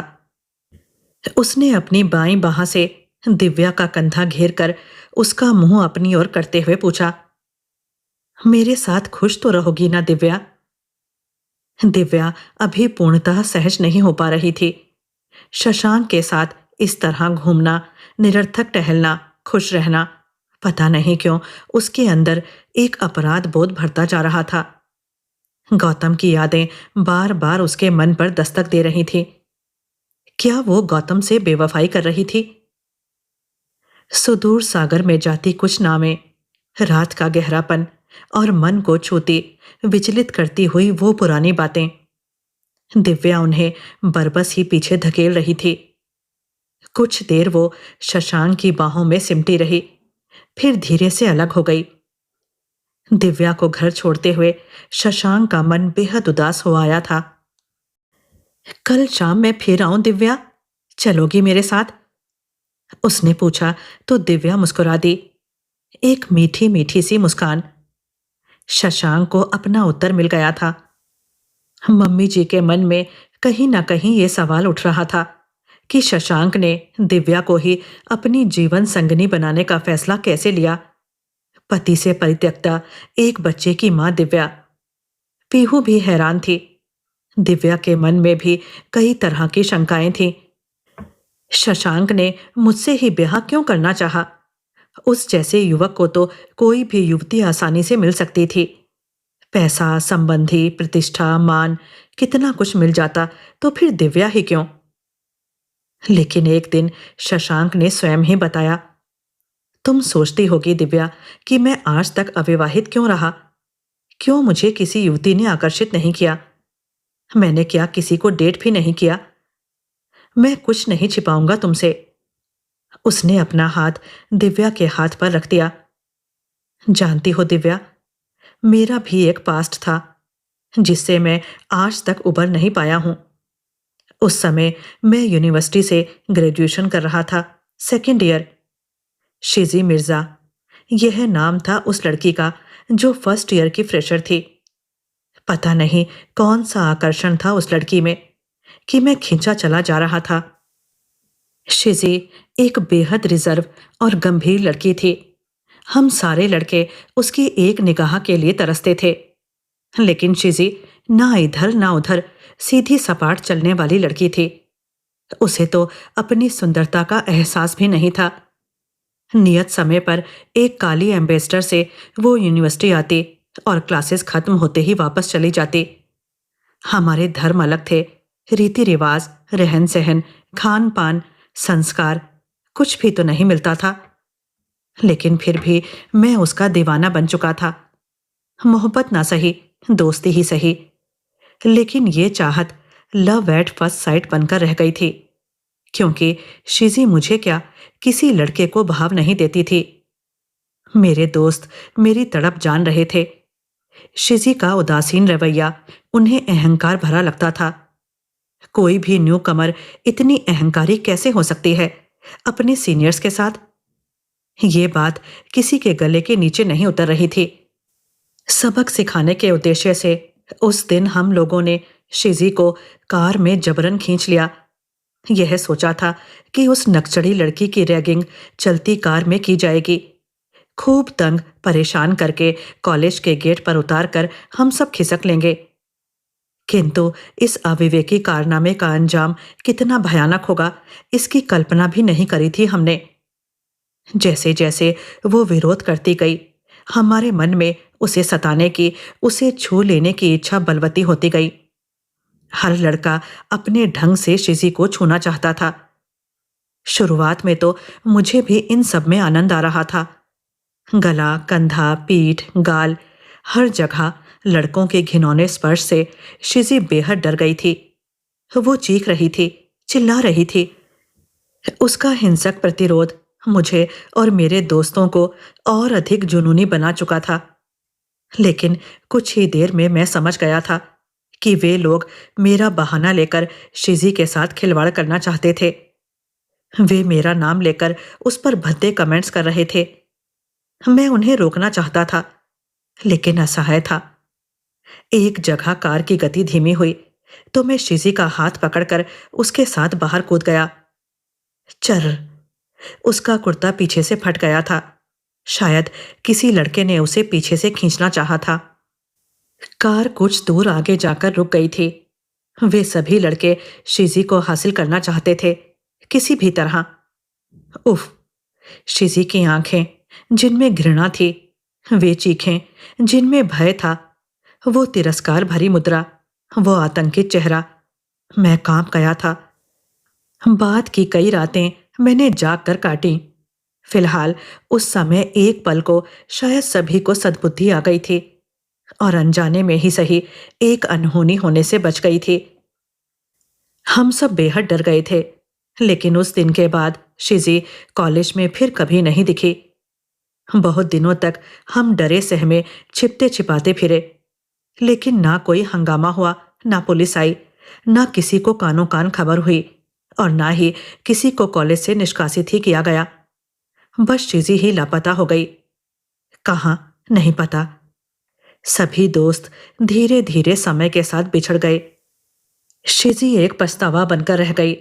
बाकियों का तो पता नहीं, लेकिन मैं खुद को कभी माफ नहीं कर पाया। मेडिकल की पढ़ाई पूरी करने के बाद माँ ने कितना चाहा कि समय रहते ही मैं विवाह कर लूं, लेकिन शिजी की चीखें और नफरत भरी आंखें हर जगह मेरा पीछा करती थीं। हर लड़की में मैं शिजी को ढूंढता था, इसीलिए कहीं बात नहीं बन पाई। बहू का सपना लिए माँ इस दुनिया से चली गई। उसके बाद किसी को मेरे विवाह करने ना करने से कोई फर्क नहीं पड़ता। उस टीन एज में की हुई वो गलत हरकत आज समय और उम्र के साथ कितनी घिनौनी और अश्लील लगती है। पीछे मुड़कर देखता हूं तो मुझे अपने अंदर स्त्री देह को छूने को बेताब एक छिछोरा, ओछा, बेसब्रा लड़का नजर आता है। अपना गिल्ट मैं किसी के साथ शेयर नहीं कर पाया, इसीलिए विवाह को लेकर मैं सहज भी नहीं हो सका। मन की इसी उथल पुथल से बचने के लिए मैंने स्वयं को पढ़ाई में झोंक दिया। स्कॉलरशिप, फेलोशिप मिलती गई और मैं डिग्रियां बटोरता गया। शिजी कहाँ होगी, किस हाल में होगी, नहीं पता। जीवित भी होगी या नहीं, कुछ नहीं मालूम। उस दिन तुमको देखा तो लगा शिजी ही मेरे सामने आ गई है। वैसा ही रूप रंग, वही मुस्कान। मुझे लगा तुमसे विवाह करके मैं शायद कुछ हद तक अपने अपराध बोध से मुक्त हो सकूं। शशांक दिव्या को देखता चुप हो गया था। दिव्या ने देखा, उसकी आंखें डबडबा आई थी। क्या हुआ तुम्हें? इतना मत सोचो शशांक, वो अनजाने में की गई एक गलती थी, जिसकी इतनी बड़ी सजा खुद को मत दो। शशांक पूरा का पूरा दिव्या की बाहों के घेरे में आ गया था। दिव्या उसे नन्हे बच्चे की तरह सांत्वना देती रही। शशांक उसे अपने निकट पाकर बाहों में लपेटने लगा। एकाएक दिव्या को लगा शशांक की जकड़ मजबूत होती जा रही है, जैसे वह शरीर होता हुआ उसे भी शरीर कर लेना चाहता हो। उसका रोम रोम उमड़ रहा था। कितनी बड़ी थी वह प्यास जिसे वो बुझा लेना चाहता था। क्या दिव्या से होता हुआ वो शिजी तक पहुंचना चाहता था? मुझे माफ कर दो शिजी, वो बुदबुदा रहा था। उसका स्पर्श कोमल से कोमलतम होने लगा। दिव्या बहुत धीरे से शशांक से अलग हो गई थी। I am sorry Divya. Shashank शर्मिंदा था, लेकिन दिव्या ने इसे अन्यथा नहीं लिया। शशांक का स्पर्श उस पर पंखुरी पंखुरी हर श्रृंगार होकर बरसा था। उसका मन किया कि शशांक के इस अर्ध समर्पण को वो अंजुरी में भरकर अपनी देह पर बिखरा ले। उसके प्यार की सुगंध को भीतर तक भरकर वो मन के द्वार बंद कर लेना चाहती थी। इतने दिनों में वो जान चुकी थी शशांक के साथ उसका और मुग्धा दोनों का भविष्य और सम्मान दोनों सुरक्षित रहेंगे। लेकिन अभी प्रतीक्षा शेष थी। मम्मी जी और पीहू ने मिलकर दिव्या के ब्याह की शॉपिंग करी। तनिष्क से नाजुक सा जड़ाऊ सेट खरीदा गया। वर वधू के लिए हीरे की अंगूठी ली गई। सगाई, मेहंदी, हल्दी, इन सभी रस्मों के लिए दिव्या ने एकदम ही मना कर दिया था। बहुत ही शीघ्र कुछ मित्रों, परिचितों और अपनों के मध्य बेहद सादगी के साथ दिव्या और शशांक का विवाह संपन्न हो गया। इतने बरस बाद आज की स्वतंत्र दिव्या ने जीवन के कितने ही महत्वपूर्ण निर्णय स्वयं ही ले डाले। एक समय था जब वो साड़ी, पर्दे, चादरों तक के लिए गौतम का मुंह देखती थी। तब उसे लगता था जीवन ऐसे ही बीत जाएगा, गौतम का मुंह देखते देखते, उसकी गृहस्थी संभालते, उसके बच्चों को पालते पोसते बड़ा करते। आज उसी गौतम से तलाक लेने के लिए दिव्या ने कोर्ट में अर्जी दाखिल कर रखी है। कहाँ छिपा था इतना आत्मविश्वास? दिव्या खुद कार चलाती है, बाहर की दुनिया का निडर होकर सामना करती है। सेल्स गर्ल से ब्याह के बाद पहनने के लिए सेक्सी स्टाइलिश नाइट ड्रेस मांगते उसके कानों के पोर शर्म से लाल नहीं होते। शशांक से मिलने के पहले दिन से लेकर दिव्या ने नोटिस किया था कि मम्मी जी ने अपने घर पर रखी गौतम की जो भी तस्वीरें थीं उनको हटा दिया था, चाहे वो उसके बचपन की तस्वीरें हों या डिग्री की या फिर दिव्या और गौतम के ब्याह की। दिव्या को आश्चर्य हुआ कि क्या मम्मी जी भी धीरे धीरे गौतम को भूलना चाह रही थी। जब दिव्या के लिए ही गौतम को भूलना कठिन था तो मम्मी जी तो माँ थीं।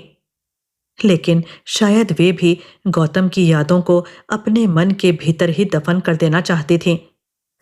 वे नहीं चाहती थीं कि शशांक और दिव्या के नवजीवन पर गौतम की यादों की काली छाया का ग्रहण भी पड़े। कोई माँ शायद इतना ऊंचा ना सोच सके, लेकिन एक स्त्री जरूर ऐसा सोच सकती है। दिव्या एक बार फिर मम्मी जी के आगे नतमस्तक थी। ब्याह के बाद की उस पहली रात शशांक दिव्या को अपनी सशक्त बाहों में उठाकर अपने घर के भीतर ले गया। दिव्या का हृदय धड़क रहा था। गौतम के स्पर्श से कितना भिन्न था यह स्पर्श। वह एक कठोर छुअन थी और यह था फुल गेंदवा का स्पर्श। अब तुम हमेशा मेरे साथ ही रहोगी दिव्या, कोई नहीं छीन पाएगा तुम्हें मुझसे। शशांक बेहद भावुक हो गया था। उसकी आंखों की तपिश ने दिव्या को कहीं गहरे तक छू लिया था। उसने दिव्या की दोनों कलाइयां प्यार से पकड़ ली थीं। उसकी आंखों में ढेर सारा दुलार था। दिव्या की पलकें मुंद गई थी। नहीं शशांक नहीं, दिव्या का स्वर डूब गया था। वो टूटी हुई बेल की तरह शिथिल पड़ गई थी। उसका चैतन्य खोता चला गया था। होश आया तो मात्र पठार रह गया था। पानी किनारों से टकराकर ना जाने कब का बह गया था। दिव्या की आंखें अंधेरे में ही बहुत पीछे जाकर झांकने लगीं। बरसों पहले की वही मधु यामिनी, प्रीत भरे स्वर, निकटता, प्रेमिल, कोमल, मधुमेह रस सिक्त स्पर्श, इस समय क्यों याद कर रही है वो वह सब कुछ? क्या मिला उस मधु यात्रा से उसको? तज दिए जाने का दंश, अपमान, आंसू। काश शशांक उसे पहले मिला होता। परिपक्व, मन को समझने वाला जीवन साथी। क्यों नहीं हो सका ऐसा? नहीं सोचेगी दिव्या पुराना कुछ। जो इस समय समीप है वही उसका अपना है। शेष शून्य है, निरर्थक है। शशांक ने अपनी हथेली में दिव्या की कोमल उंगलियों को समेट लिया। क्या सोचने लगी दिव्या? मुग्धा जाने कैसी होगी। खुश होगी अपनी दादी के साथ, खेलती खाती मस्त होगी। दिव्या गहरी सोच में डूबी थी। अभी मुग्धा का ख्याल कैसे आ गया? पल भर बाद ही शशांक ने पूछा, इस समय क्यों? हमेशा ही सोचती हूं, आखिर मम्मी जी भी कब तक उसका ख्याल रख पाएंगी? उनकी भी उम्र हुई। तुम मुग्धा और मम्मी जी की चिंता छोड़ दो। तुम्हारी जिम्मेदारियां क्या मेरी नहीं? मैंने तुम्हें पूर्ण रूप से स्वीकार किया है। तुम्हारी समस्याएं, तुम्हारे मूड्स, तुम्हारे अतीत सहित। हमारी शादी एक विश्वास का नाता है। इसमें प्यार भी रहेगा और समझौते भी। सब कुछ पहले जैसा ही रहेगा। Don't worry. शशांक ने दिव्या को आश्वस्त किया। अगर मैं गलत नहीं हूं तो तुम कुछ और भी सोच रही हो। शशांक ने उसकी तरफ करवट ली। शायद गौतम के बारे में। उसने गहरी दृष्टि से दिव्या को देखा। दिव्या चुप रही। दिव्या, ओह हाँ, इतना नहीं सोचते। शशांक ने धीरे से उसकी हथेलियां दबाई। नहीं, मैं कहाँ कुछ सोच रही हूं। दिव्या ने अंधेरे का सहारा लेकर अपनी भावनाएं छिपा ली थी, लेकिन वो याद कर रही थी पिछला सब कुछ। हाँ, औरत अपना पहला प्यार कभी नहीं भूलती, चाहे वह एक तरफा ही क्यों ना हो। जिंदगी की नैया किस धार चली और किस घाट पर रुकी, दिव्या नहीं समझ पा रही थी। शशांक के पास रहते हुए गौतम के बारे में सोचना कितना गलत है। शशांक की बाहों में उसे एक ठहराव सा महसूस हुआ। उसने एक लंबी सांस ली, संतुष्टि और समर्पण से आश्वस्त। बाहें फैलाई और शशांक को समेट लिया। नई गृहस्थी, नवजीवन के आरंभ के साथ शशांक ने स्वयं से वादा किया कि वो दिव्या को कभी दुख नहीं देगा।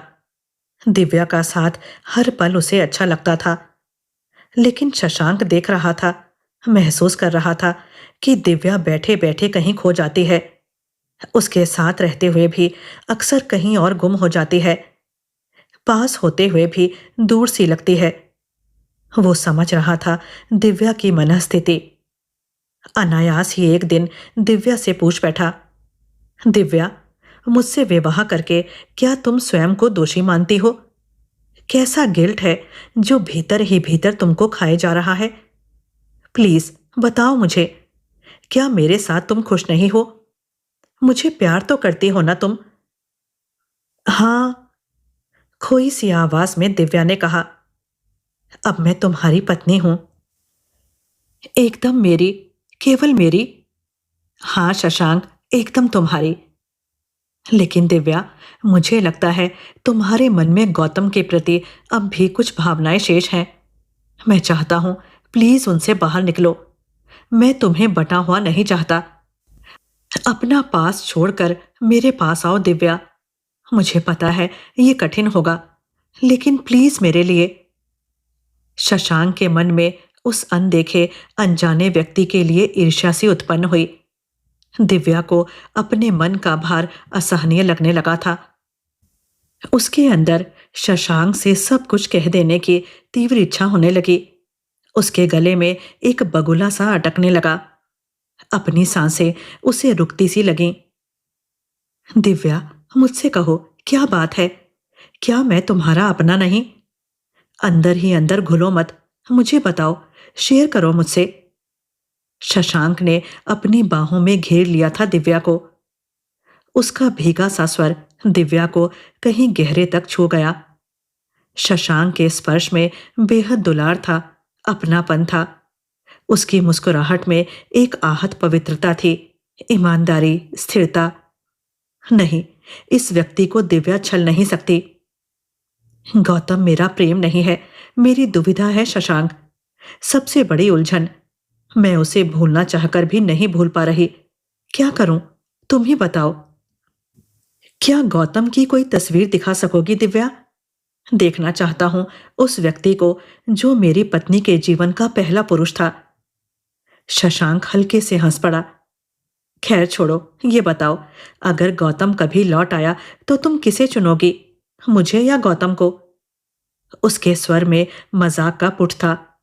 आई एम जस्ट जोकिंग, इसे अन्यथा मत लेना, उसने कहा। दिव्या समझ गई थी कि उसे शशांक को अपने प्रेम का विश्वास दिलाना ही पड़ेगा। पता नहीं भीतर ही भीतर वो कौन सा तूफान झेल रहा है। गौतम को खोने के बाद क्या शशांक को भी खो देगी वो? नहीं नहीं, दिव्या कांप गई। सोचा भी क्यों ऐसा? उसे अपने लिए, शशांक के लिए, मुग्धा के लिए अपने अतीत से मुक्त होना ही पड़ेगा। उसके और गौतम के बीच जो कुछ प्रिय घटा उसे भुला सकना कठिन है, लेकिन असंभव तो नहीं। उस छूटे हुए, बीते हुए समय को दोबारा नहीं जिया जा सकता। दिव्या कितनी हल्की हो आई थी यह सब सोचकर। अब आगे का जीवन शशांक के साथ पूरे समर्पण, प्यार और जिम्मेदारी के साथ स्वीकार करेगी दिव्या। इस तृप्त सोच के साथ दिव्या को लगा कि शायद उसका जीवन अब एक खुशहाल मोड़ ले चुका है। लेकिन नहीं, अभी उसके जीवन के रास्तों में और भी कई मोड़ आने बाकी थे। उस दिन हॉस्पिटल से लौटकर शशांक सीधे दिव्या के पास आया। मुझे तुमसे कुछ बात करनी है दिव्या, पास तो बैठो। वो कुछ कुछ असमंजस में था। मेरे हॉस्पिटल में एक एचआईवी पेशेंट आया है, स्टेज 3, नाम है गौतम कुमार। दिव्या स्तब्ध, मन मस्तिष्क में अंधड़ चलने लगे थे मानो। क्या मिलना चाहोगी उससे? मैं चाहता हूं तुम मिलो उससे, प्लीज उससे मिलो और मुझे बताओ कि क्या ये वही गौतम है? मुझे लगता है कि शशांक के स्वर में एक दबी हुई घबराहट थी जिसे वो दिव्या से छिपाना चाहता था। दिव्या ने भांप लिया था कि वो इस पल दिव्या को लेकर कहीं ना कहीं बेहद असुरक्षित महसूस कर रहा है। एक पल लगा निर्णय लेने में और कुछ ही देर में दिव्या हॉस्पिटल में गौतम के कमरे में थी। दरवाजा खुलने की आवाज गौतम नहीं सुन सका था। उसकी तरफ तथाकथित गौतम की पीठ थी। दिव्या अचकचाई सी दरवाजे पर कुछ देर खड़ी रही। आहट पाकर गौतम पलटा। कौन? दिव्या ने अपने सामने एक कृशकाय अधेड़ पुरुष को देखा। उसे लगा उसके पैर कमरे की जमीन से चिपक गए हैं। गौतम कितना बदल गया था। उस पर उसकी बीमारी का, उम्र का कितना कितना असर आ गया था। दिव्या शॉक्ड थी। ये तो होना ही था। रन्नो, सुनैना, लावण्या और भी ना जाने कितनी। दिव्या को दुख हुआ। गौतम ने ध्यान से देखा। दिव्या, यह एक विस्मय भरा संबोधन था। घुटनों तक स्कर्ट और सफेद टॉप पहने बॉब कट बालों वाली दिव्या को पहचानने में उसे कुछ पल लग गए। कैसी हो दिव्या? तुम तो पहचानी भी नहीं जा रही हो। यहां कैसे? डॉक्टर शशांक मेरे पति हैं, दिव्या ने हल्के स्वर में कहा। गौतम के चेहरे पर कई रंग, कई भाव आकर चले गए। कैसे रही मेरे बिना? गौतम ने स्वयं को नियंत्रित किया। उसे हल्की खांसी का दौरा पड़ा। वो हाँफ रहा था। तुम्हारा दोषी हूं मैं, सजा नहीं दोगी? वो करुण हंसी हंस पड़ा। बिना तुम्हारे मुझे जीना सीखना ही था गौतम, और मैंने सीख लिया। फिर से पढ़ाई करी, उसके बाद नौकरी, और आज मुंबई के नामी कॉलेज में लाइब्रेरियन हूं। दिव्या सधे संतुलित स्वर में बोली। शादी कब करी दोबारा? गौतम का पुरुष अहम, पति का अधिकार झलक रहा था उसके प्रश्न में। 6 महीने हो गए। मेरी एक बेटी भी है, 2.5 साल की। दिव्या के मुंह से अनायास ही निकल गया। क्या नाम रखा उसका? मुग्धा। अगर मैं गलत नहीं हूं तो मुग्धा मेरी ही बेटी है ना दिव्या? गौतम ने कमजोर स्वर में पूछा। नहीं गौतम, मुग्धा मेरी बेटी है। डॉक्टर शशांक उसके पिता हैं, दिव्या ठहरे हुए स्वर में बोली। गौतम के पति भाव को एक जोर की ठोकर लगी थी। वो सोच रहा था कि दिव्या उसके बिना टूट बिखर गई होगी, लेकिन यह उसका भ्रम था। सामने बैठी इस स्वावलंबी, आत्मविश्वासी युवती को एक बार पुनः दबोचने के लिए, हासिल करने के लिए वो छटपटा उठा था। उसने अपनी यह भावना दबा ली थी। प्रकट में बस इतना ही कहा, सुखी रहो दिव्या। मुझे तसल्ली मिली कि तुम्हें परिवार, करियर, बच्चा सभी कुछ मिला इन बरसों में। मेरे साथ रहती तो क्या मिलता? कुछ नहीं। दर्द के कारण गौतम का चेहरा विकृत होने लगा था। दिव्या देख रही थी, रोगग्रस्त, जर्जर, टूटा थका सा गौतम। वो व्याकुल हो उठी थी। उसके भीतर की स्त्री रो पड़ी थी। एक अनुरोध है दिव्या, मान लोगी तो बड़ा एहसान होगा मुझ पर। गौतम ने दीन भाव से दिव्या को देखा। पता नहीं कब तक सांसें साथ देंगी। जीना भी नहीं चाहता था मैं, लेकिन आज तुमको देखकर मन करता है जीवन दोबारा से जी लूं। अगर अपनी कुछ शामें मेरे साथ बिता सको। उसका स्वर एक पल को टूटकर सूखी सिसकी में बिखर गया। दिव्या भीतर तक हिल गई थी। उसका चेहरा देखकर गौतम समझ गया था कि उसका फेंका हुआ पासा सही निशाने पर पड़ा है। दिव्या कमरे से बाहर निकलकर कॉरिडोर में आ गई थी।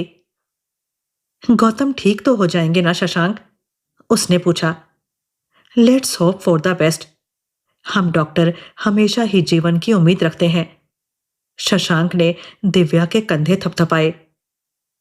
क्या हमें मम्मी जी को खबर करनी चाहिए? मुझे लगता है कि उनके मन में गौतम की जो छवि बसी है उसे बनी रहने दो। उसे तोड़ देने का हम लोगों को कोई हक नहीं। आगे देखते हैं क्या होता है। दिव्या पल भर में ही सब समझ गई थी। गौतम का जीवन अब बहुत थोड़ा ही शेष था। गौतम के साथ अगर मैं थोड़ा वक्त बिताऊं, तुम्हें बुरा तो नहीं लगेगा शशांक? दिव्या ने मंद स्वर में पूछा। नहीं दिव्या, तुम्हें जो तसल्ली दे वही करो। मुझे कोई आपत्ति नहीं है। शशांक ने कह तो दिया, लेकिन उसके मन में दिव्या और गौतम को लेकर भयंकर अंतर्द्वंद चल रहा था। दिव्या ने इसे जान लिया था। वो स्वयं भी पशुपेश में थी। फिर भी अगले 2-3 दिन लगातार वो गौतम से मिलने जाती रही। गौतम देख रहा था कि दिव्या अपने अतीत से पूरी तरह मुक्त हो चुकी थी।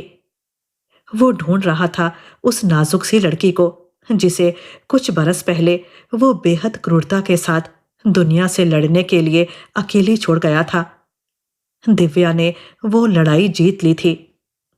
गौतम, आपके लिए फोस्टर लेजर बियर लाई हूं, आपका फेवरेट, चलेगा? दिव्या ने हंसकर पूछा तो गौतम चौकन्ना हो गया। इतना बदलाव, इतनी हिम्मत इसमें? आज की दिव्या पैंट और शॉर्ट कुर्ती पहने गौतम की बराबरी में बैठकर घूंट घूंट बियर पी रही है। कहीं कोई संकोच नहीं, दुविधा नहीं। गौतम के भीतर का पशु जाग चुका था। उसे सामने बैठी इस युवती में अपनी पत्नी की झलक दिखने लगी थी। वही झलक जो उसके साथ पहली बार एकांत पाने पर दिखी थी। लाज से रक्तिम शर्माया चेहरा, लेकिन गौतम के लिए एक लालसा भरी चितवन, एक अनजाने भय से रह रहकर कांपता शरीर। हाँ, इस बदली हुई दिव्या पर भी बस उसी का ही हक होना चाहिए। कैसे वो किसी दूसरे की बाहों में प्रेमाकुल हो सकती है? क्या अब भी हाथ लगाने पर वो छुई बन जाती होगी? दिव्या को छूने के लिए वो अकुला उठा था। दिव्या, मेरे पास आओ, भर्राई आवाज में गौतम ने पुकारा। कुछ चाहिए क्या? दिव्या बेहद कोमलता के साथ उसके काफी निकट आ गई थी।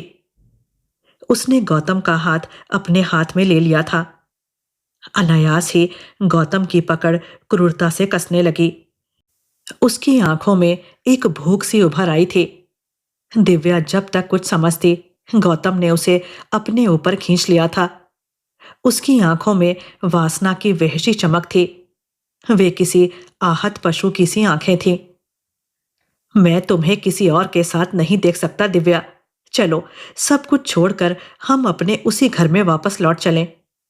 इस बार तुम्हें किसी शिकायत का मौका नहीं दूंगा, प्रॉमिस। मैं फिर से तुम्हें उसी तरह से प्यार करना चाहता हूं, वे सुनहरे दिन, वे मद भरी रातें, याद है ना? तुम साथ होगी तो हमारी जिंदगी में सब कुछ ठीक हो जाएगा। वो एक प्यासे कुत्ते की तरह हाँफ रहा था। वो चाह रहा था कि दिव्या पहले की तरह रोए, गिड़गिड़ाए, ताकि उसे एक पैशाचिक सुख मिल सके। दिव्या उसकी पकड़ में छटपटा उठी थी। उसने गौतम को एक जोर का धक्का दिया, किसी तरह खुद को संभाला, उसकी पकड़ छुड़ाकर दूर छिटक गई। घृणा से उसका रोम रोम सुलग उठा था। उसे याद आए वे अपमान, गौतम की बेवफाइयां, उसकी क्रूरता, निष्ठुरता, उसके जाने के बाद के संघर्ष के दिन। होश में आओ गौतम, मैं किसी और की पत्नी हूं, वो तेज स्वर में चिल्लाई। मत भूलो कि अभी हमारा तलाक नहीं हुआ है। कानूनी तौर पर अब भी तुम मेरी ही हो। गौतम गुर्राया। उसकी दुर्बल, निस्तेज देह थर थर कांप रही थी। यह रोग की कंपकपी नहीं थी, यह स्त्री देह की लालसा थी, नारी संग की कामना थी। मृत्यु पास थी तब भी। दिव्या समझ रही थी कि ये निर्बल, पौरुषहीन, गलीच आदमी उसका कुछ नहीं बिगाड़ पाएगा। मुझे अपने अधिकार मत समझाओ।